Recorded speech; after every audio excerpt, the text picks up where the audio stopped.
बहुत पुरानी बात है। निसीमा नाम का एक गांव था।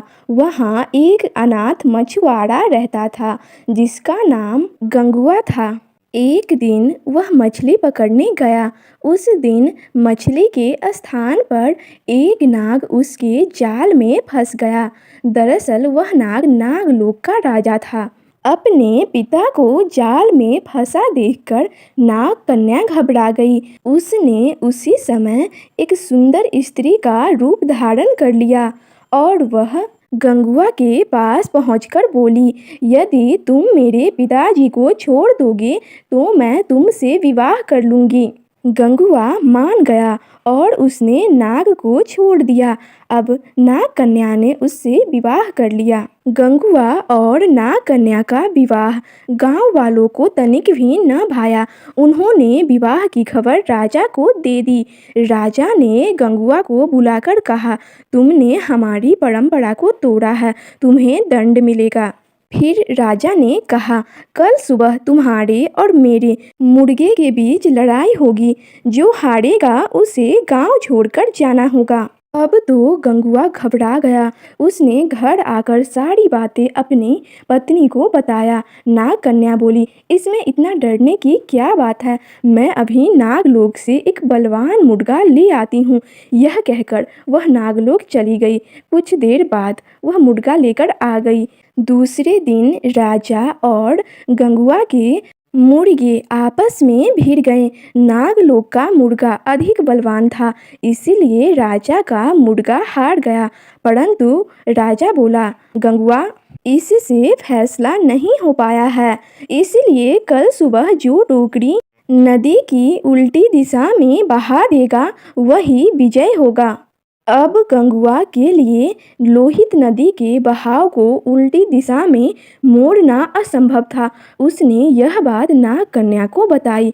उसने पति का हौसला बढ़ाते हुए कहा, डरो नहीं, मेरे पिताजी तुम्हारी मदद जरूर करेंगे। वह अपने पिताजी के पास गई। नाग कन्या ने अपने पति की परेशानी बताई। पिता ने उसे सुंदर टोकरी दी और कहा, टोकरी को नदी में डालते ही धारा उल्टी दिशा में बहने लगेगी।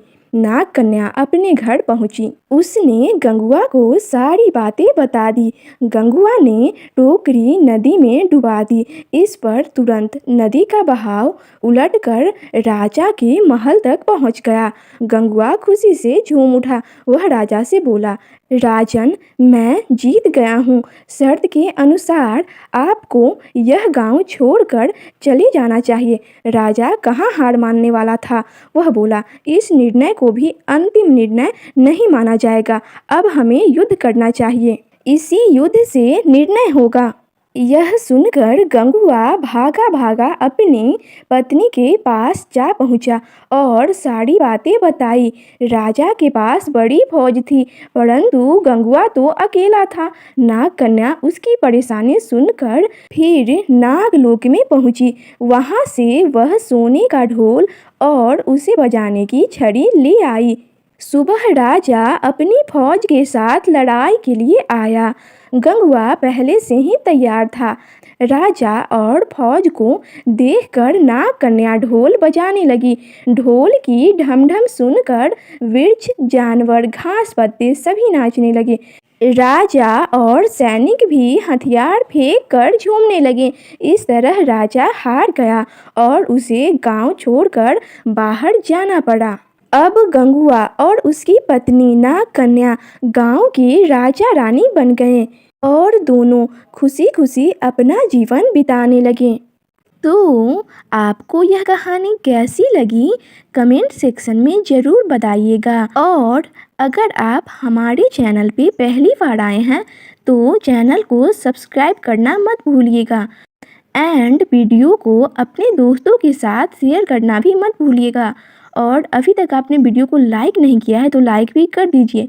तो मिलते हैं नेक्स्ट वीडियो में, तब तक के लिए thanks for watching this video.